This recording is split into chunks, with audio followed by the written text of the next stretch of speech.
നിങ്ങൾക്ക് എല്ലാവർക്കും മിസസ് കിച്ചണിലേക്ക് സ്വാഗതം. ഞാൻ ശോഭിത. ഇന്ന് നമ്മൾ ഉണ്ടാക്കാൻ പോകുന്നത് കോവയ്ക്ക് കൊണ്ടുള്ള ഒരു അടിപൊളി ബജിയാണ്. വളരെ കുറഞ്ഞ സമയം കൊണ്ട് നമുക്ക് ഈ ബജി തയ്യാറാക്കാം. ഒരുപാട് ഗുണങ്ങളുള്ള ഒരു പച്ചക്കറിയാണ് കോവയ്ക്ക അല്ലേ.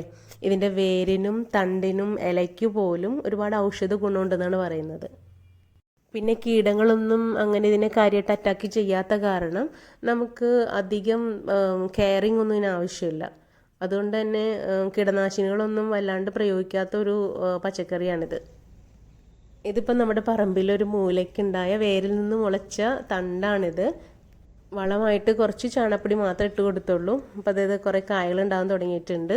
അപ്പോൾ ഇത് വെച്ചാണ് നമ്മൾ ഇന്ന് നല്ല അടിപൊളി ബജി ഉണ്ടാക്കാൻ പോകുന്നത്. അപ്പോൾ ഏതാണ്ട് 1/4 കിലോയോളം കോവയ്ക്ക നീളത്തിൽ കട്ട് ചെയ്തെടുക്കുന്നുണ്ട്. ബജിയുടെ ഷേപ്പ് നമുക്ക് ഇഷ്ടമുള്ള ഷേപ്പിലാക്കാം. ഞാനിത് കുറച്ച് നീളത്തിലാണ് ഫ്രൈ ചെയ്തെടുത്തത്. അതുകൊണ്ടാണ് കോവയ്ക്ക എല്ലാം നീളത്തിൽ കട്ട് ചെയ്തെടുത്തത് കേട്ടോ. അപ്പോൾ എല്ലാ കോവയ്ക്കയും ഇതുപോലെ നീളത്തിൽ കട്ട് ചെയ്തെടുത്തിട്ടുണ്ട്. ഇനി ഒരു മീഡിയം സൈസ് സവാള എടുത്തിട്ടുണ്ട്. അതും ഒന്ന് നീളത്തിൽ കട്ട് ചെയ്തെടുക്കാം.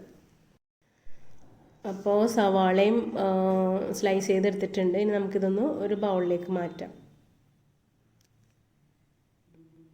ഇനി ഇതിനാവശ്യമായി ഉപ്പ് ചേർത്ത് കൊടുക്കാം. എന്നിട്ട് കൈ വെച്ച് നന്നായിട്ടൊന്ന് കുഴച്ചെടുക്കാം.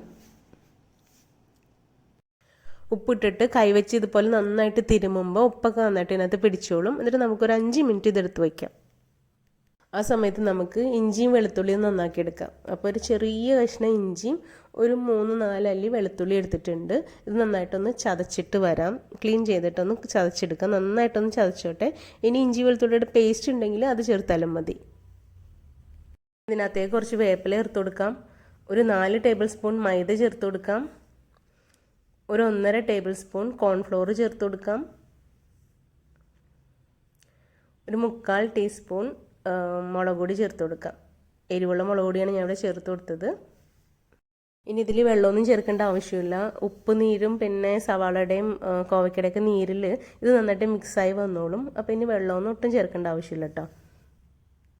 ഇനി ഇത് ടേസ്റ്റ് ചെയ്തിട്ട് ഉപ്പിൻ്റെ വല്ല കുറവുണ്ടെങ്കിൽ മാത്രം അല്പം ഉപ്പ് ചേർത്ത് കൊടുക്കാം. അപ്പോൾ ഈ ചാനൽ ഇതുവരെ സബ്സ്ക്രൈബ് ചെയ്യാത്തവർ ദയവായി ഒന്ന് സബ്സ്ക്രൈബ് ചെയ്തേക്കണം. തൊട്ടടുത്തുള്ള ബെല്ലൈക്കൺ ക്ലിക്ക് ചെയ്ത് ഓളും കൂടെ ഒന്ന് ക്ലിക്ക് ചെയ്തേക്കണേ. അപ്പോൾ ഇതെല്ലാം നന്നായിട്ട് കുഴച്ചെടുത്തിട്ടുണ്ട്. ഇനി നമുക്കിതൊന്ന് ഫ്രൈ ചെയ്തെടുക്കാം. അപ്പോൾ ചീനച്ചട്ടിയിൽ ഓയിൽ ചൂടായിട്ടുണ്ട്. നമുക്ക് കുറച്ച് കുറച്ചായിട്ട് ഇതിനകത്തേക്ക് ഇട്ട് ഫ്രൈ ചെയ്തെടുക്കാം.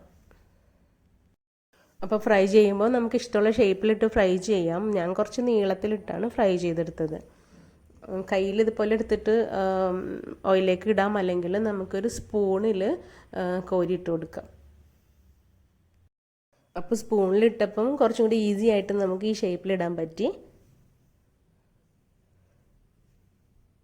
അപ്പോൾ മീഡിയം ഫ്ലെയിമിൽ നമുക്കിതൊന്ന് ഫ്രൈ ചെയ്തെടുക്കാം. അപ്പം ഒരു സൈഡ് പിന്നെ മൊരിഞ്ഞ് വന്നിട്ടുണ്ട്. നമുക്കിതൊന്ന് മറിച്ചിട്ട് കൊടുക്കാം. രണ്ട് സൈഡും ഇതുപോലെ മൊരിഞ്ഞ് വരുമ്പോൾ നമുക്കിത് കോരി മാറ്റാം. അപ്പം നല്ല അടിപൊളി ഈസി സ്നാക്കാണിത്. എല്ലാവർക്കും ഇത് നന്നായിട്ട് ഇഷ്ടപ്പെടും. അപ്പോൾ തീർച്ചയായും ഇതുപോലെ നിങ്ങളൊന്ന് ട്രൈ ചെയ്ത് നോക്കണം.